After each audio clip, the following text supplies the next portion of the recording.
an Amiril Mu'minin Abi Hafs Umar ibn al-Khattab. Hadis ini diriwayatkan dari Amiril Mu'minin Umar ibn Khattab. Gelar Amiril Mu'minin pertama kali disandang adalah oleh Sayyidina Umar ibn Khattab radhiyallahu taala anhu. Qala sami'tu Rasulullah sallallahu alaihi wasallam yaqul, Sayyidina Umar berkata bahwasanya aku mendengar Rasulullah sallallahu alaihi wasallam bersabda, innamal a'malu binniyat. Sesungguhnya amal itu dengan niat. Sesungguhnya amal-amal itu berarti, amal-amal itu berguna, amal-amal itu diterima jika diberikan dengan niat. Dan niat urusannya adalah di dalam hati, dan niat maksudnya adalah menjadikan amal itu hanya untuk Allah. Niat maknanya adalah menjadikan amal itu karena Allah. Niat karena Allah. Wa innama likulli imri'in ma nawa, dan setiap orang adalah sesuai dengan apa yang diniatkan. Ini begitu pentingnya niat. Setiap orang itu tergantung apa yang diniatkan. Sampai dikatakan jika sesuatu itu adalah sesuatu yang mubah, pada dasar, pada awalnya tidak ada pahala. Akan tapi jika diniatkan untuk kebaikan, maka orang itu akan mendapatkan pahala. Yang mengenai makan dan minum adalah semua orang makan. Makan adalah mubah. Makan adalah hal-hal yang boleh-boleh saja. Akan tapi ketahuilah, jika ada orang mengambil makanan, kemudian mengunyahnya, lalu menelannya dengan niat untuk mencari kekuatan dari Allah melalui makanan untuk bisa beribadah, maka ternyata makanan yang untuk taqawi, untuk mencari kekuatan dari Allah melalui makanan untuk ibadah ini, makannya itu menjadi pahala di hadapan Allah Subhanahu wa taala. Minum pun demikian, agar dia sehat, agar bisa banyak beribadah, maka minumnya pun menjadi pahala. Ini lihat, begitu pentingnya niat. Sehingga salafun saleh mengajari kita untuk memperbanyak niat dalam amal-amal apapun. Karena innal malikul rimri'in manawa. Setiap orang itu tergantung apa yang ia niatkan. Kalau niatnya sedikit, dapat sedikit. Niat banyak, dapat banyak. Karena niat artinya sambung kita kepada Allah Subhanahu wa taala. Imam Ali bin Abi Bakar As-Sakran mengajari niat di dalam nikah itu sampai 150 niat. Suruh baca niat untuk hadirkan niat. Di 150 niat agar dapat pahala yang banyak. Mulai dari niat mendapatkan keturunan yang soleh, niat mencari kawan ibadah, niat teman untuk silaturahmi, niat. Sebanyak niat yang kita lintaskan di dalam hati, sebanyak itulah yang Allah berikan pahala kepada kita. Datang ke tempat ini bukan sekedar niat untuk menuntut ilmu, niat untuk menghindari maksiat di televisi, untuk menghindari maksiat di rumah, untuk menghindari maksiat, macam-macam niat, dapat pahala banyak dengan niat. Wa innamal likulli imri'in ma nawa. Setiap orang itu akan mendapatkan sesuai dengan apa yang diniatkan. Nah, sesuai yang diniatkan. Dalam bersedekah pun demikian, bagaimana kita meniatkan sedekah. Kalau kita bersedekah, dapat pahala. Tapi kalau niatkan sedekah ini bukan niat, misalnya niat untuk orang yang kita cintai, semoga pahalanya sampai kepada ayah bundaku, kemudian niat untuk anak-anakku, kemudian niat baik untuk aku beribadah. Jadi berbuat baik dengan niat mendapatkan pahala yang banyak sesuai dengan niat. Dan niat itu sebenarnya hakikat khusyuk, artinya hadir hatimu dengan Allah Subhanahu wa taala. Membaca Al-Quran, niat untuk membaca Al-Quran saja dapat pahala, akan tapi niat untuk mengambil pemahaman di dalam Al-Quran agar faham Al-Quran, untuk mengikuti Nabi SAW, niat untuk bermunajat dengan Allah Subhanahu wa taala. Jadi pahala yang banyak. Innamal likulli imri'in ma nawa. Wa man kanat hijratuhu ila Allahi wa rasulihi fa hijratuhu ila Allahi wa rasulihi. Diulang karena namanya agung, Allah dan Rasulnya. Man kana hijratu ilallahi wa rasulihi fa hijratu ilallahi wa rasulihi. Bukan fa hijratu ilaihi, enggak. Fa hijratu ilallahi wa rasulihi disebut dua kali. Man kana hijratu ilallahi wa rasulihi, barang siapa yang hijrahnya kepada Allah, artinya apa? Melakukan sebuah perjalanan menuju satu tempat untuk Allah, karena Allah, maka dia mendapatkan Allah. Menuju satu tempat karena Rasulullah, mendapatkan Allah dan Rasulnya. Faman kana hijratu ilallah wa rasulihi hijratu ilallahi wa rasulihi. Ada kita ingin menuju satu tempat, ingat, jangan murni hanya untuk mencari dunia, kita tumpangi dengan niat baik di akhirat. untuk akhirat. Itulah orang cerdas. Digambarkan ini adalah orang man kanat hijratuhu lidunya yusibuha, barang siapa yang hijrahnya adalah untuk dunia agar ia mendapatkannya, imra'atin yankihuha, atau hijrahnya untuk mendapatkan seorang istri untuk dinikahinya, wa hijratuhu ila ma hajara ilaihi, maka fahijratu ila ma hajara ilaihi, maka yang ia dapat adalah sesuai yang ada di dalam niat, di dalam hatinya. Wa hijratu ila ma hajara ilaihi. Bukan fahijratu ila dunya ila imrah, tidak disebut lagi. Karena dunia dan perempuan adalah fitnah bagi kaum laki-laki. Tidak usah tersinggung kaum wanita, fitnah di sini adalah daya godanya itu yang mengada. Tidak diulang lagi penyebutannya. Jadi dikisahkan ada seorang hijrah ke Madinah bukan karena Allah Subhanahu wa taala, karena ditawari oleh seorang perempuan namanya Ummu Qais, ya, bahwasanya aku baru mau kau nikahi kalau kamu hijrah. Hijrahnya bukan karena Allah, tapi hijrahnya karena perempuan. Maka datanglah hadis ini. Hijrahmu kalau untuk perempuan saja rugi, kenapa tak kau niatkan yang baik? Ini termasuk nasihat bagi siapapun yang ingin menikah. Kalau hanya nikahmu hanya untuk melampiaskan syahwat saja, sederhana. Dan memang dapat pahala untuk itu, menghindari dari keharaman. Kenapa tidak engkau niatkan untuk sambung silaturahmi dengan saudara-saudaranya, untuk mencari kawan beribadah, untuk mencari keturunan yang soleh-solehah, untuk mencari wadah, memberikan nafkah yang lipat ganda pahalanya. Sebab kalau kita memberikan hadiah kepada seseorang, dapat pahala, tapi dengan istri berlipat ganda. Niat yang baik. Untuk menjaga mata kita, menjaga syahwat kita yang liar, sehingga kita punya pelampiasan yang halal, bersih, dan terhormat dengan niat yang baik. Wa man kana hijratuhu lidunya yusibuha wa imra'atin yankihuha fa hijratuhu ila ma hajara ilaihi. Ini syarat bahwasanya ada orang hijrah kepada dunia hanya untuk dunia, nasib. Bekerja hanya untuk cari dunia, pergi ke satu tempat untuk cari dunia, ya dapat dunia saja. Bukan Allah yang dicari. Atau mencari seorang perempuan hanya untuk dinikahinya saja, mendapatkan seorang perempuan.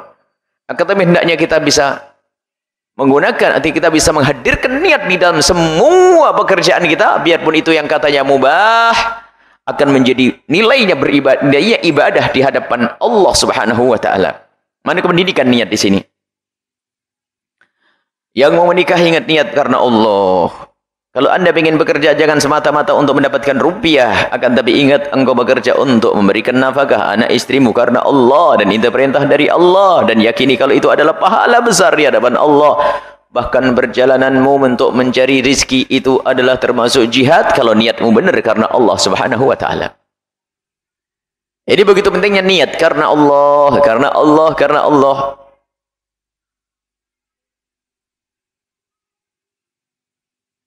Jika orang lupa di dalam berniat, dia tidak mendapatkan apa-apa. Maka niat itu penting.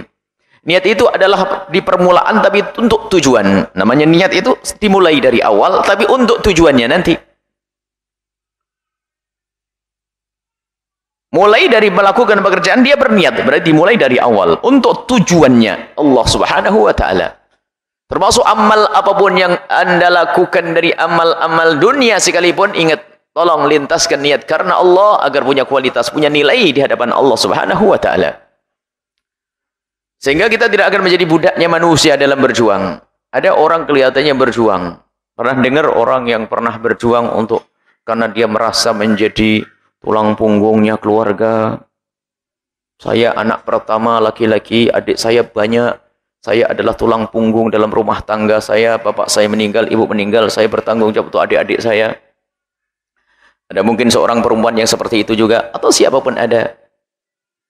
Akan tapi niatnya salah bukan karena Allah, maka dia hanya menjadi pejuang keluarga, tidak di hadapan Allah, mulia dia. Sehingga kebanggaan dia adalah kebanggaan di hadapan manusia yang namanya keluarga. Dan kalaupun disanjung oleh orang, dia bangga hanya karena dia menjadi pejuangnya keluarga. Itu saja. Mau dia pertahankan itu. Sampai mungkin ada orang yang menunda pernikahannya seorang laki-laki gara-gara saya tulang punggung dalam rumah tanggaku. Sehingga kalau saya menikah nanti takut nanti bagaimana adikku dan sebagainya. Takut tidak terawat adiknya dan sebagainya. Sehingga dia tidak menikah atau mungkin mengambil tidak menikah hanya karena. Tapi niatnya bukan karena Allah. Niatnya hanya ingin menjadi pejuang keluarga, tidak kenal Allah. Nggak ada nilainya di hadapan Allah. Sehingga tidak mustahil dia melakukan keharaman. Karena apa? Hanya pengen disebut sebagai pejuang keluarga. Mungkin dia melakukan keharaman, kebutuhannya tidak dipenuhi secara halal. Lihat. Dan ada hal-hal yang semacam ini. Ada suatu ketika seorang laki-laki bercerita kepada kami dengan yang demikian itu. Dia berkata, secara syahwat saya besar. Dan saya khawatir terjerus dalam keharaman. Cuman saya takut kalau menikah nanti adik-adik saya tidak terawat dan sebagainya. Kamu pejuang manusia, bukan pejuang Allah. Oh, kamu punya kebutuhan, kenapa tidak kau penuhi kebutuhanmu? Cari istri yang bisa membantu dalam berjuang. Ada lagi karena ibuku, karena bapakmu dan sebagainya. Jangan menjadi pejuang manusia. Pejuang manusia karena Allah baru benar nanti. Dan alangkah banyaknya orang yang tertipu. Dia ingin menyelesaikan urusan keluarganya, tapi urusan dirinya dengan Allah tidak terpenuhi, maka dia melakukan kemaksiatan, keharaman. Kalau memang engkau berjuang karena Allah, engkau tidak akan melanggar Allah. Engkau akan takut melanggar Allah. Ada. Sehingga dia menikmati perjuangannya. Kenapa? Dia disanjung oleh manusia. Ini adalah seorang anak yang baik dengan adik-adiknya. Dia seorang kakak adik baik dengan adik-adiknya. Seorang anak baik dengan ibunya. Semua orang mengagumi dia. Hebat. Dan berhasil dia. Anak adik-adikku bisa sekolah semuanya. Adik-adikku bisa mandiri semuanya. Adik-adikku bisa semuanya. Masya Allah. Akan tetapi, dia tidak ingat Allah. Dia hanya menjuang manusia. Ini ada salah niatnya yang tidak benar. Maka hendaknya semua berjuang itu hanya karena Allah. Biarpun kelihatannya urusan dunia, tapi karena Allah. Maka kami selalu ingatkan kepada siapapun yang dia sibuk dengan urusan dunianya, jangan sampai duniamu hanya untuk dunia, maka rugilah engkau. Duniamu akan kau tinggalkan.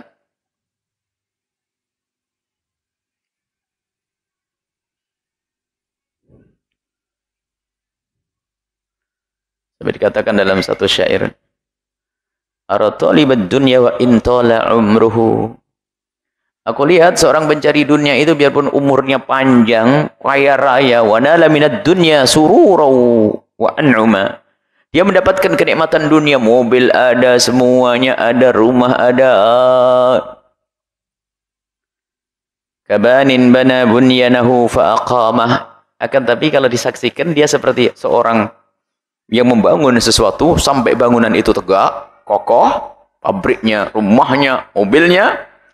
Walamastawa maqad banahu, setelah benar-benar sempurna apa yang dibangun, tahaddama, mati dia. Begitulah urusan dengan dunia.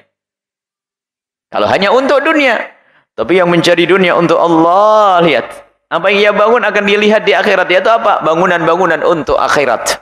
Dia bangun untuk anak-anaknya rumah yang cukup, rumah yang layak, kendaraan yang bagus. Akan tapi dia cerdas, aku mencari dunia bukan untuk dunia saja, akan aku gunakan untuk Allah. Dan lihat benar dia.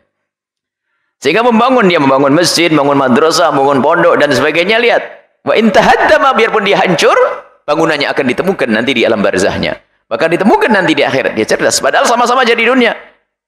Makanya kami himbau kepada siapapun yang pencari dunia, jangan sampai lupa duduk di meja kerjamu untuk ingat Allah, lintaskan niat yang mulia. Kalau seandainya aku untung akan aku berikan kepadamu, ya Allah, mungkin 1%, 2,5%, 10%, 50%, bahkan mungkin semuanya. Dan alangkah banyaknya orang seperti itu. Jadi jangan murni untuk urusan dunia saja. Jadi lintaskan di dalam hatimu niat yang baik, ini yang penting.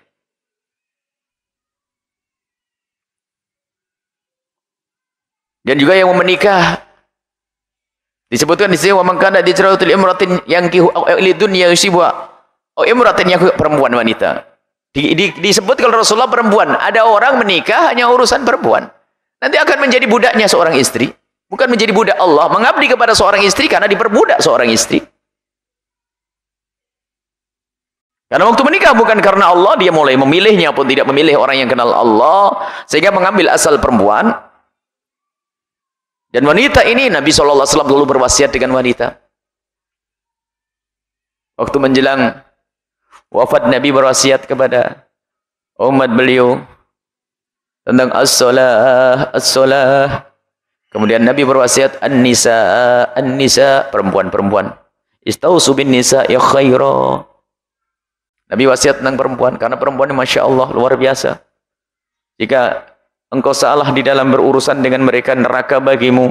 Tapi kalau benar ngurusi mereka, surga juga bagimu, hai kaum pria. Dan ketahuilah wanita adalah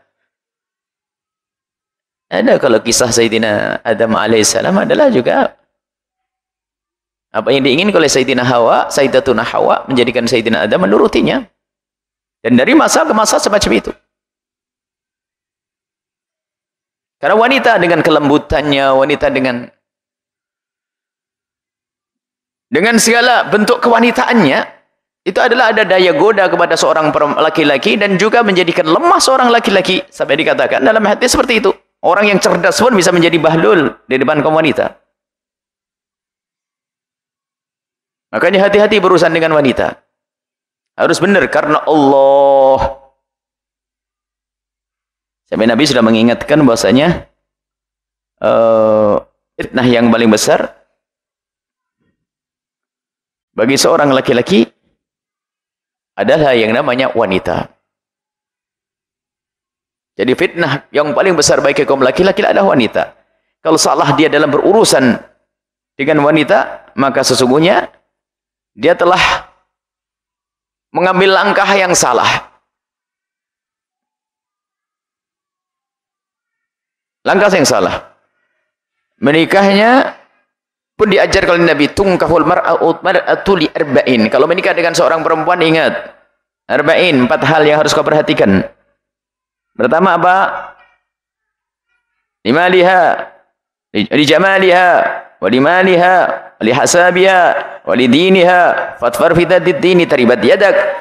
Boleh seseorang terpesona dengan kecantikannya? Ya, wajar. Membangkitkan, karena itu adalah memberikan semangat di dalam urusan suami istri. Mungkin kemudian hartanya, boleh seorang laki-laki melihat mungkin dia seorang wanita kaya, mungkin, atau mungkin lihat yang lemah lembut perangainya, tutur katanya, dan seterusnya, hasab. Akan tapi Nabi mengingatkan, itu semua harus kau jadikan nomor. Yang nomor kesekian yang kau dahulukan adalah fatfar bidadid dini taribat yadak. Hendaknya yang kau dahulukan adalah fatfar bidadid dini, orang yang punya agama. Kalau punya agama bisa benar. Kalau kau tidak mengambil yang punya agama, maka engkau akan menjadi salah-salah dalam menjalani hidup ini. Nabi SAW pernah mengingatkan tentang wanita. Ma taraktu fin nasi ba'di fitnatan adar 'ala rijali minan nisa'i. Aku tidak meninggalkan fitnah, godaan yang paling dahsyat di dunia ini yang aku tinggalkan bagi kaum laki-laki melebihi dari seorang wanita. Laki-laki korupsi besar-besaran itu hanya karena itu istrinya minta rumah baru, mobil baru dan sebagainya. Tetapi seorang istri pendukung dahsyat menuju surga kalau benar. Makanya jangan meremehkan, jangan sok hebat mentang-mentang ustadz hebat, alim dan sebagainya. Oh ceramah, berisi nge-mimbar, pokoknya hebat. Ngambil istri nggak pilih-pilih. Ambil istri nggak pilih-pilih. Kadang-kadang ada kesombongan ini seorang laki-laki yang mentang-mentang dia nyantri lama-lama dengan bahasa yang aku yang penting ambil cantik kok. Kalau masalah pinter, akhlak nanti saya didik. Hebatnya, sombongnya. Sebab kalau akhlak kan bisa berubah, tapi kalau wajah gimana bisa berubah? Ini bahasa-bahasanya santri ini biasanya. Akhirnya menikahlah dengan perempuan hanya mengambil cantiknya saja, nggak beradab, nggak berakhlak dan sebagainya. Nggak bisa dakwah, nggak jalan. Mendukung enggak, ganggu iya. Malah kadang-kadang mencemarkan nama sang suami, mengotori nama sang suami karena salah memilih. Ya. Jangan ngeremehin, jangan sombong lah hai kaum pria, kan begitu. Harus kau pilih yang benar, akhlak yang mulia. Akhlak yang mulia. Wanita yang solehah. Yang dikatakan sebaik-baik wujud di dunia ini adalah wanita yang solehah. Dunia mata semuanya adalah barang-barang ini adalah. Tapi yang paling bagus wanita solehah. Wanita dianggap sebagai barang. Tapi bukan maknanya barang yang direndahkan, tidak. Perlu dimuliakan. Dan wanita bukan permata, lebih agung dari permata. Dan godaan setan dianggap ringan. Kalau orang digoda oleh setan mah enteng. Sampai dikatakan dalam Al-Qur'an inna kaita syaitan kana dha'ifa. Kalau tipu daya mas setan mah enteng. Al-Qur'an mengatakan dha'ifa. Kaita syaitan, godaan setan itu dha'ifa. Tapi Allah juga menjelaskan inna kaidakunna 'azim. Godaanmu ini dahsyat wahai wanita. Godaan wanita adalah azim, berat. Masya Allah. Orang penggodanya adalah sambil nangis, apalagi di perutnya ada kandungannya. Sudah bingung suami ada. Nangis-nangis, ini anakmu, ini akhirnya melakukan yang haram. Tapi seorang wanita yang luar biasa, benar soleha, subhanallah, penghantar surga bagi seorang suami. Semoga ini adalah penghantar ke surga semuanya.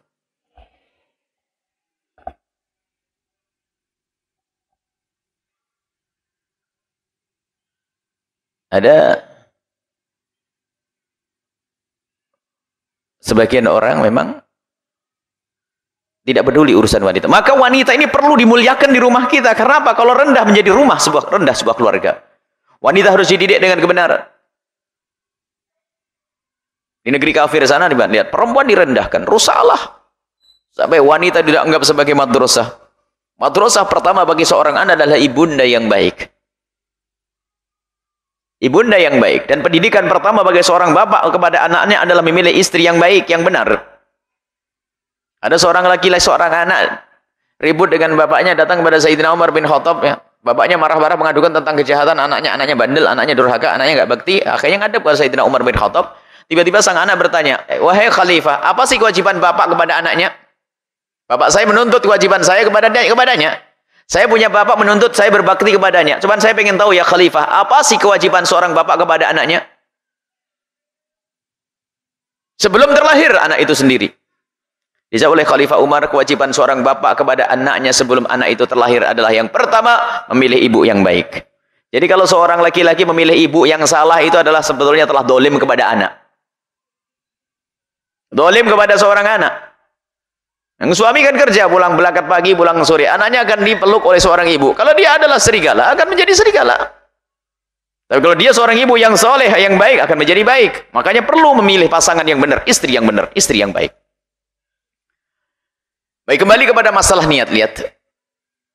Dan niat yang baik hanya akan berlaku kepada sesuatu yang baik. Nggak ada niat yang baik untuk sesuatu yang jelek, nggak bisa. Niat yang baik untuk sesuatu yang baik. Sesuatu yang baik saja jika tidak diniati menjadi tidak baik. Nggak ada orang mencuri niat untuk nolong orang, itu nggak ada. Tetap mencuri. Sampai sebagian, semoga Allah memberikan petunjuk kepada seorang wanita. Suatu ketika ada orang bercerita bahwasanya dia itu adalah ditinggal suaminya. Setelah ditinggal suaminya, ada punya anak, meninggalkan 3 anak atau berapa anak. Sehingga wanita itu, karena kalau bekerja susah, akhirnya wanita tersebut menjual dirinya. Lihat, semoga Allah memberikan hidayah dan memberikan pertolongan, memberikan pintu halal untuknya. Lihat. Cuman kalau saja Pak, saya tujuannya baik. Kalau saya tidak begini, siapa yang membiayai anak-anak saya? Untuk nyekolahkan anaknya. Bahkan mungkin disekolahkan di tempat yang baik. Cuman ini karena ketidakmengertian. Bahasanya, niat yang baik tidak akan berpengaruh kepada sesuatu yang jelek. Kalau sudah jelek, ya jelek. Makanya niat yang baik untuk sesuatu yang baik. Biarpun itu sesuatu yang mubah. Maka Imam Haddad dalam kitab Risalatul Mu'awanah bicara tentang niat, pentingnya niat. Dan niat, dengan memperbanyak niat semakin banyak pahala kita. Ada sebagian orang salah, yaitu melakukan keburukan, tapi katanya untuk kebaikan. Tujuan baik kayak apapun misalnya, niatnya kan baik. Tapi kalau cara menggapai tujuan tersebut dengan cara yang haram, tidak akan sampai kepada tujuan. Jangan salah. Tujuanmu baik seperti apapun, jika ternyata saat engkau meniti tujuan tersebut untuk menggapai tujuan tersebut dengan cara yang tidak baik, niatnya baik, tapi pekerjaanmu tidak baik, tidak akan sampai kepada tujuan. Maka harus perilakunya baik dengan niat yang baik. Kalau perilaku yang tidak baik diniati baik, ya tetap tidak baik. Maka untuk mengetahui perilaku baik ini bagaimana? Tentu dengan ilmu. Ini halal atau haram, halal haram, halal haram. Maka yang selalu ingin membenahi niat harus membenahi lahirnya juga, belajar. Ada orang ingin bantu pondok dan sebagainya, tapi kerjanya, ada sepak terjang usahanya adalah tidak diperhatikan halal haramnya, nggak akan membuahkan kebaikan itu semuanya. Hanya mungkin disanjung oleh seseorang bahwasanya dia dermawan, dia berbuat baik dan seterusnya. Awas, hati-hati di sini. Membangun masjid adalah bagus. Siapa yang mengatakan bangun masjid tidak bagus? Semua orang tahu bangun masjid adalah bagus untuk sholat berjamaah, untuk dan sebagainya. Biarpun bagus, tapi caranya nggak benar, menggerakkan pelacur, menggerakkan perampok. Pokoknya dapat banyak deh. 10% dari hasil melacurmu lah 10%. Yang ngerampok juga lah paruhan deh. Atau ayo anak-anak muda di sini, karena masjid harus cepat jadi untuk hari raya Idul Fitri, cobalah cepat kamu ambil duitnya orang-orang itu. Tujuannya baik membangun masjid, akan tapi caranya adalah tidak baik, tidak akan sampai kepada tujuan. Jadi lihat, niat itu begitu pentingnya, tapi ketahuilah niat tidak akan berpengaruh kalau memang sesuatu itu adalah tidak baik. Dan kemudian tanda niat baik adalah niatmu serius, niatmu benar adalah akan kau wujudkan saat engkau mampu. Mungkin begini. Ada orang bercita-cita niat, saya akan bekerja niat karena Allah. Kalau nanti saya kaya, saya akan banyak bersedekah dan banyak berinfak. Niatnya baik. Dan akan mendapatkan pahala dari Allah Subhanahu wa taala dengan niat baik.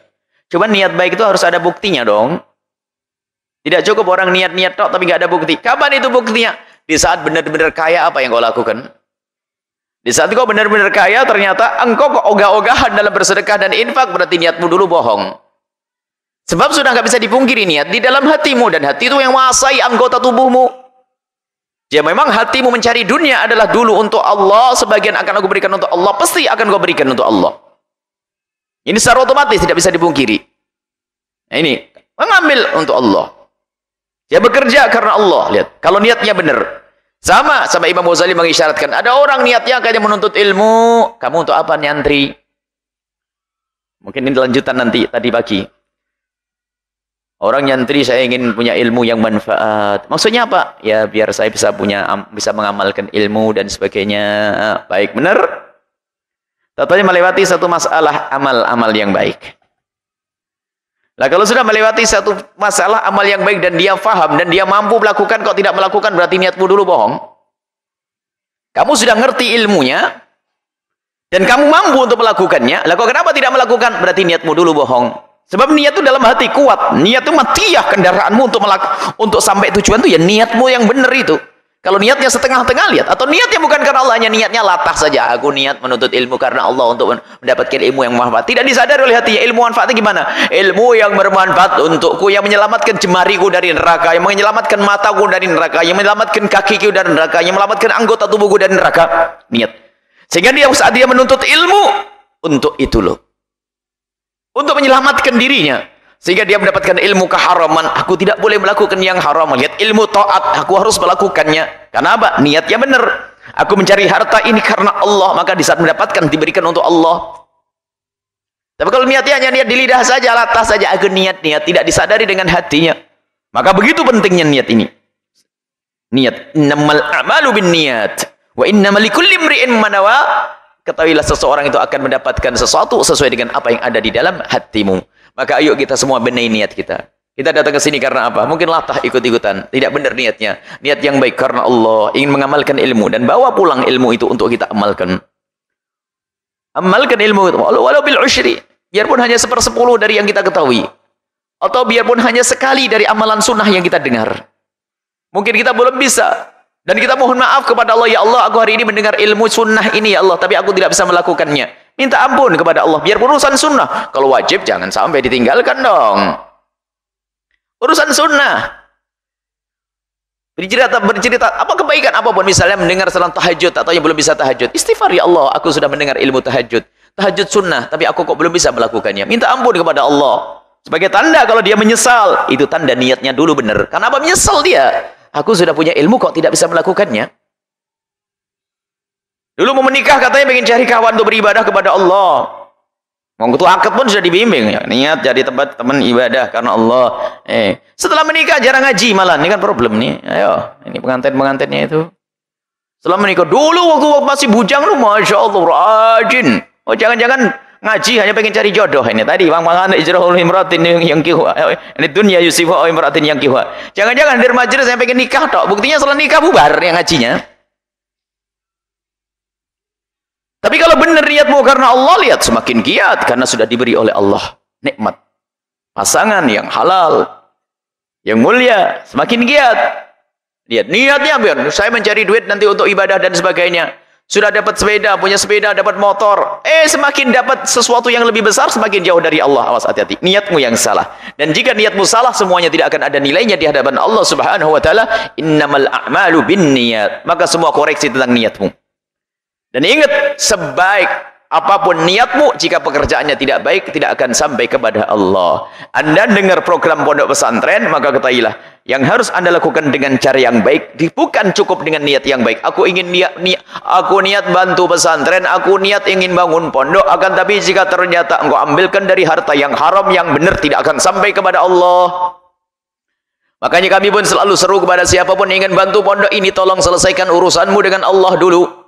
Jika zakat harus bayarkan zakatnya dulu, jangan kau bayarkan ke pondok ini.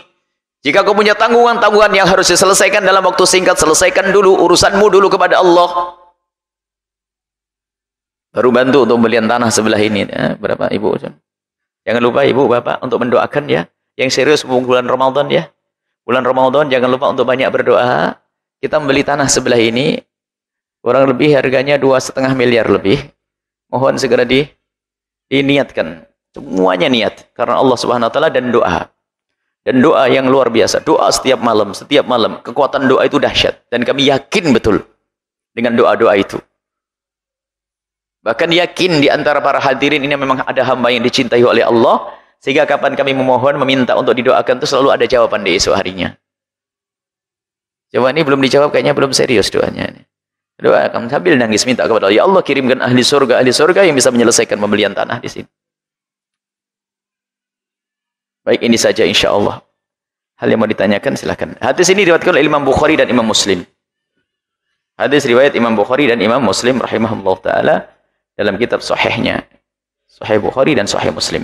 Rawi Imamul Muhadditsin Abu Abdillah Muhammad ibn Ismail ibn Ibrahim ibn al-Mughirah ibn al-Bardizbah al-Bukhari al-Ju'fi Abu al-Husain Muslim bin al-Hajjaj ibn Muslim al-Qashairi an-Naisaburi fi sahihaihima alladaini huma asahhul kutubil musannafati. Kitab Sahih Bukhari adalah paling sahihnya kitab di atas bumi ini dan di bawah kolong langit setelah Al-Quran. Allahu a'lam bis-shawab.